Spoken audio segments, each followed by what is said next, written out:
Hey guys, welcome to a new Geek and Tea. I'm here with guest Chris Bramante. Who are you? I'm Chris Bramante. I'm a friend of Jason's. And he's in a musical called TIMEHEART, which is in the Yes. Hollywood Fringe Festival at the Lillian Theater all times in June. Link is in the description. You should go see it. Why should we go see TIMEHEART? Well, if you are watching something with Jason in it, I think you'll like Timeheart. It is a sci-fi musical. It's original. It's a comedy. If you're into Rocky Horror or Doctor Who or Hitchhiker's Guide, I think that it would be for you. And also, I am in it. And you play a Doctor Who-like character. Yes, I play Professor Allegan Allties. Which is very much like the doctors that we were drinking in these teacups. Yes, indeed. Mm-hmm. Do we clink tea? Yes. Is that a... So I wanted to have a conversation with you. You've been on Geek and Tea before. Loose conversation. What do you think meeting the Doctor would be like in real life? Like, if you're a person on the street and you see this blue phone box and it drops in front of you, and this guy is like, "Come with me," and you're like, "That's horrible," but It was okay. I believed it. Do you go with him? Right. I mean... Now, I'm not asking about just the doctors you've seen. The Doctor, the Doctor, if the Doctor came up to me in real life, there's something that people trust about a British accent. And maybe in Well, there is something that Britannia- Americans Exactly, trust about American. So Mm-hmm. at me as an American, if all of a sudden a wise British man was like, you need to come with me on a space-time adventure, probably I would go with him. What if the wise British man was like, "Come with me if you want to leave"? I would be like, get out of here. Who let you in here? Are you a robot? Yeah, that's what I would say. So let's just say the 10th Doctor, David Tennant, very famous doctor. Yeah. He drops in front of you. And he's like, "Hey, do you want to travel all space and time?" Do you go with him? I think what I would question is, why are you asking me? And I question it with a lot of the companion choices too. It seems like the companions always are kind of just there at the time, and They have nothing else going on. Like, they have the worst lives of all time that they're just like, "Yeah, sure, I'll go." Yeah, like what was Rose doing? She was just kind of hanging She's out. working in a shop. Working in a shop. And it was a retail job, so no prospects. Right. And there's never really a romantic interest that the Doctor takes. It's Until recently. Oh, the Doctor, the Doctor hardly ever reciprocates. Yeah. But- Right. So, in that sense, I would question why I was being tapped. Because if the fate of space and time is on the table... What if he's tapping you for romantic intentions? It's not really my persuasion. Peter Capaldi himself comes up. Chris Bramante. I go, look. I can't do any doctors. Yeah. Peter Capaldi is Maybe Tom Baker. Here's the thing. Tom Baker would only ask you to come along if you had jelly babies in your pocket. I know. And I'm fresh out. He's so doesn't care about humans. It's so funny. He just doesn't care. Yeah. Like, humans are just kind of fun and they're ants to him. Right. And he's like, "Well, I guess you can come along. I got a robot dog. Right. You want to play?" Capaldi's kind of the same way. Like, actually, you said you haven't seen Capaldi yet. I have not. Capaldi is a lot like Tom Baker. Cool. Like, Capaldi actually has a bigger heart than Tom Baker. Okay. But Capaldi just doesn't care about little things like dates or romance or food. He's just like, "I don't care. Okay. He's just all business. We're doing this thing. You're gonna come with me. I'll be nice to you. Come with me." Okay. Yeah. Like, he's more concerned about himself being like a good person than like human crap. Okay. Well, that's good. Yeah. I feel like 9 is also kind of just mission at hand. Exactly. Guy. 9, I love 9. And I think that the 9, if I was Rose, I'd go with 9. You would go with 9? Yeah. I don't know if I'd go with Tennant. At that point, the face switch. Would you so go it with the was 11th Doctor? Now, the 11th Doctor, of course. he's the old man of the group. Even though he looks young, he's old, and he sort of like does these things where he just decides to play around. It's like he knows that he has very few years left, so he's just like, "I'm gonna do everything." Right. He's not facing the inevitable. So I actually think he would be. Here's the thing. Yeah, you go with him. You definitely go with 11, but 11's dangerous. Right. Because 11 almost is absent-minded. He just, you know. But there's just you trust. There's something you trust. There's about something. It's that face. It's the giraffe face. him. Yeah, it's dry face.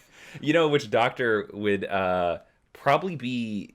There's 2 doctors that I think would be either the nicest, but you probably wouldn't want to travel with them. Okay. And that is or the safest, I mean. Okay. And that is the First Doctor and the Third Doctor. Okay. Now, the First Doctor, of course, old man, William Hartnell, but when the show first started, it was educational. So it was about, like, we're going to Egypt, and we're going to teach you about Egypt. So, like, he'd be kind of safe. He'd left a companion behind. None of his companions died, but you'd have to, like, sit through a boring lecture. Like, he'd be like, all right, we're going to Egypt. Now, do you know how tall the pyramids are? I don't.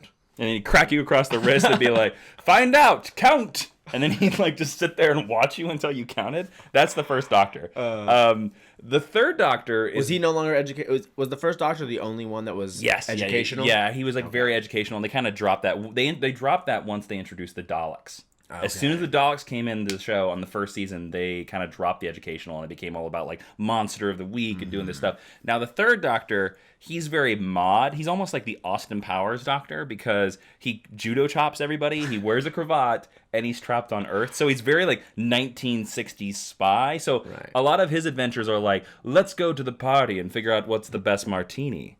You know, that's the kind of doctor I'd be. But then he's gonna probably get you gunshot.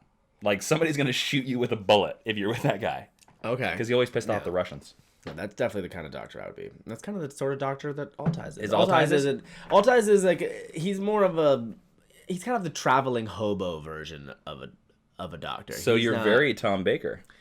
Quite. Did you take inspiration? Now, your character like Professor Altize, you wear a lot of ties. Right. Did you take inspiration from the scarf, the Tom Baker scarf? Oh, definitely. Okay.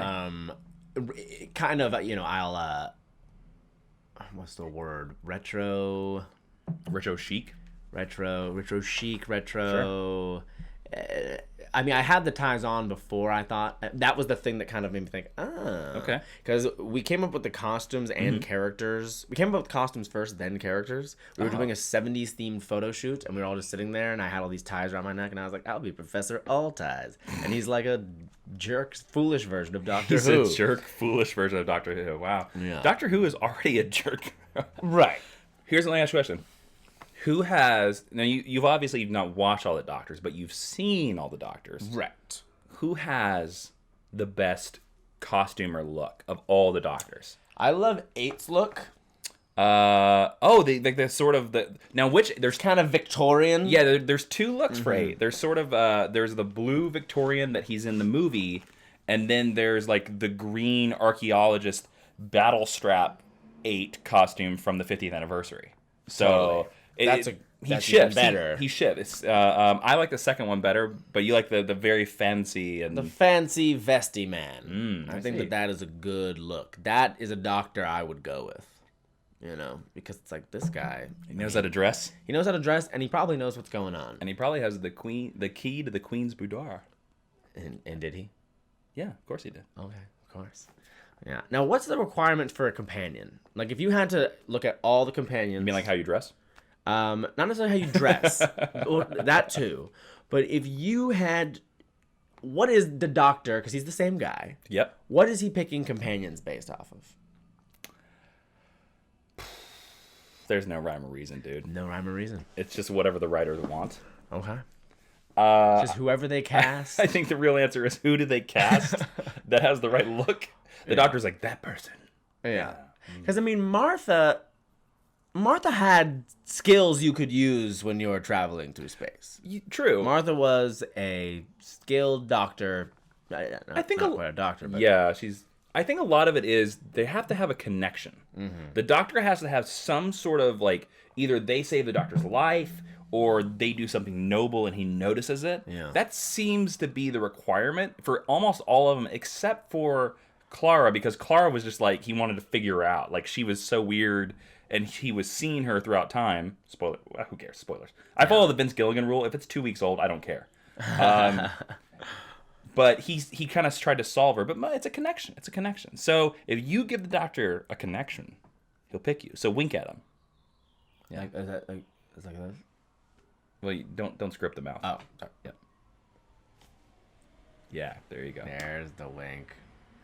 Go see his show. Link in the description.